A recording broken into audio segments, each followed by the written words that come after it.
Hi guys, welcome back to the channel. I'm Dan. We're going to do secrets of a sound tech today, and we're going to look at some ear training stuff that I use. So there's three programs. They're all identical. Some are on Mac, some are on PC. I'm going to look at one of them today, but they're all the same. All the links are below. Just before we jump into it though, if you haven't clicked that bottom right hand corner, there's a little DBA YouTube icon.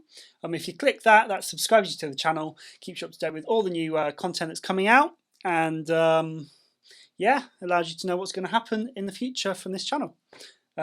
Be a great pleasure to see you here more often, obviously. But anyway, let's get straight into it. So like when you are doing a corporate gig, or you are doing like a panel session and you have a few mics on stage, sometimes you get a bit of feedback. And rather than just using a RTA, which you're going to have a look at the end of the video, let's think about how else you could deal with the issue. Good way to deal with this is to use a feedback trainer to train your ears to which tones are most likely to be the ones giving you issues. So let's jump straight in. So I'm using Mounties feedback trainer here. This is one you can buy in the App Store. It's got a few features that we'll go through which are slightly different to the other two. I've used the other two. I've got a PC which I use for Digico work, which has got a simple feedback trainer for PC on it, and I used to use a simple feedback trainer for Mac on my previous installed Mac here. I've wiped it all and reinstalled and put Mounties on instead. So as you can see, it looks like a graphic EQ. So you've got the low on the left-hand side of the screen with the 20 Hertz, 25 Hertz, 31 Hertz, and on the other side you've got 12.5K, 16K and 20K at the high end of the spectrum. We can also change the output, which is super useful from inside the app separately of any system settings that you've got, which is really helpful. So I'm using the 18i8 here today, and you can change the amount of tones. So we're just going to drop that down to, let's do 8 today, why not? And then you can also change the level of which you can hear the tones. For example, you can use it so you can only hear 200 to 2K, or you can select a few more frequencies depending on if you're listening through headphones or speakers that haven't quite got that low end extension or high end. So let's throw 63, 50 and 12.5K in there. And then we can also change the level depending on how loud we want to hear those tones. 6.3 is quite a piercing one, so I've turned it down a little bit more than normal. Let's exit out of that. So that's a useful feature, those two things.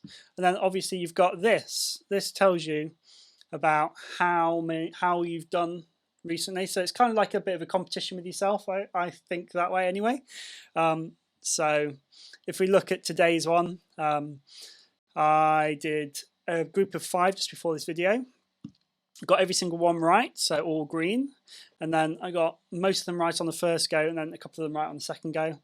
And then if you look at my all-time scores, mostly right, a few wrong, mostly right on the first go, a few right on the second, a few right on the third and fourth, kind of even there. Let's jump in, let's have a go. No promises I'm going to be as good as earlier, but let's give it a whirl. So, I want to say 6.3, no. 5K. Oh, that's 12. 125. Boom.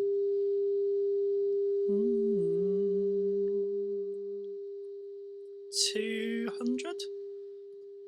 250. 400. 400. 200.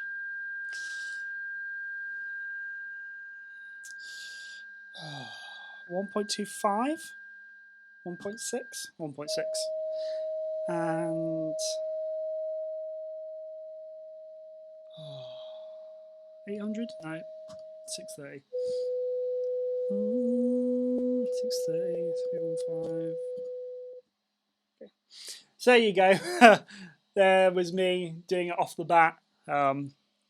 Got them all right, mostly right on the first go, a few right on the second, a few right on the third attempt. As you saw down here, I just press it again without trying. So it tells you how many attempts you've done, how many you got correct, and tone 1 of 8. This one Oh, somewhere around. Oh, so, and yeah, and if you leave it as well, I'll leave this one. It'll show it on the graphic eventually. There you go, 5K that. That's like 2.5-ish, isn't it? Yeah. Ooh, hello. 80.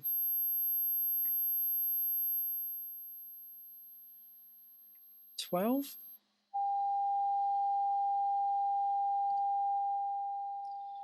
800.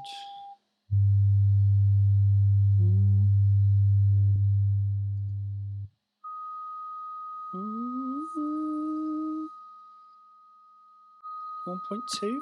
Yeah. There you go. So hopefully that was helpful. I'll leave links down below to those 3 programs. They all work the same basically.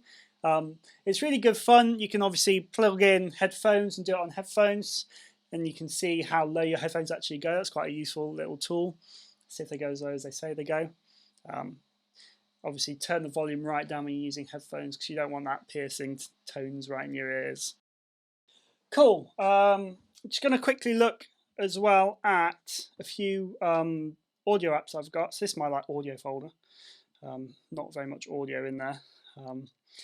But N-Track Tuner is the RTA I use. So for example, if I fire off a tone, you'll be able to see that this reacts to 1.6K and it says 1.6K there. So that is a really useful way of doing it. I've got this on the iPad as well. Super useful to have one on your phone. Obviously this is not a reference mic. I've got a reference mic and I've got Room EQ Wizard that I'm using, which is similar to Smart, which I use for when I'm sat at the laptop, but running around the room, like checking wedges really quickly, is super just useful to have. It's free to use. It's got a nice black background as well, which is useful. And I've changed it so the peak and the current, I like this, which is a bit of fiddling, but it's all right. I've paid like £3, I think it was, for the no ads version, but you can also do lovely pretty views of spectrograph.